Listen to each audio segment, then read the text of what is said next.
وظیفہ ہے آپ صرف 41 دن کرنے، کل سے شروع کریں، کل بھی چھوڑیں، ابھی سے سٹارٹ کریں۔ وہ یہ کہ زندگی سے گلہ ختم کر دیں، کوئی گلہ نہیں کرنا، نہ کسی کی غیبت کرنی ہے، نہ کسی کی چغلی کرنی ہے، نہ کسی گلہ کرنا ہی نہیں ہے۔ میں گیا بابا کے پاس، میں نے کہا بابا جی ایک نسخہ بتائیں مجھے۔ میں پوچھوں، میں نے کہا حضور یہ بتائیں اللہ کیسے راضی ہو؟ یہ تو بڑا مشکل کام ہے، آج تو بڑا مشکل سوال کیا۔ میں نے کہا سائیں کوئی طریقہ بتائیں۔ میں نے بات سن، مثال دینی نہیں چاہیے لیکن میں تجھے سمجھانے کے لیے پوچھ رہا ہوں۔ اگر تو اپنے والد سے کہے کہ مجھ سے راضی ہو جا اور والد کہے کہ اچھا تو پھر میرا یہ کام کر، تو کرے گا؟ اللہ کو راضی کرنے چلا ہے تو، اور اللہ نے اگر کچھ مانگ لیا تجھ سے کہ ٹھیک ہے یہ قربانی دے گا؟ میں چپ ہو گیا۔ قربانی دے گا؟ کہنے کہ ڈر گیا،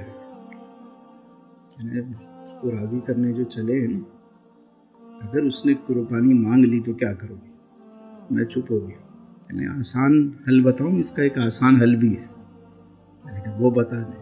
فرمانے لگے کہ تو اللہ سے راضی ہو جا، وہ خود بخود راضی ہو جائے گا۔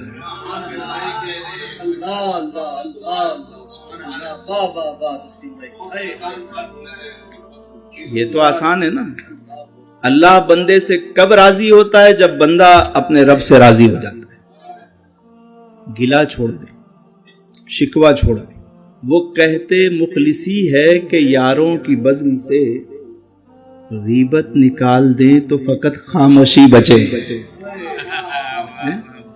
ہم لوگوں کو تو کوئی کام اور ہے ہی نہیں بولنے کے لیے۔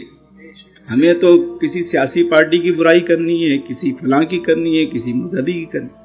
ایک پیر صاحب کی برائی کر رہے ہیں، ایک سیٹھ صاحب کی برائی کر رہے ہیں، ایک عورت دوسرے عورت کی برائی کر رہی ہے، نعت خواں دوسرے نعت خواں کی برائی کر رہا ہے، شاعر دوسرے شاعر کی برائی کر رہا ہے۔ کیا ہے یہ؟ 41 دن آپ نے کسی کی برائی، کوئی گلہ بیگم سمیت کسی کا بھی گلہ نہیں کرنا، یعنی کہ سب کو چھوڑ دیں اور گھر میں سب کا گلہ کریں، سب سے راضی ہو اور اپنے رب کی نعمتوں کا شکر ادا کرنا شروع کریں۔ رب سے راضی ہو جائیں، اللہ آپ سے راضی ہو جائے۔ میرا رب آپ کو آسانیاں عطا فرمائے، آسانیاں تقسیم کرنے کا شرف عطا فرمائے۔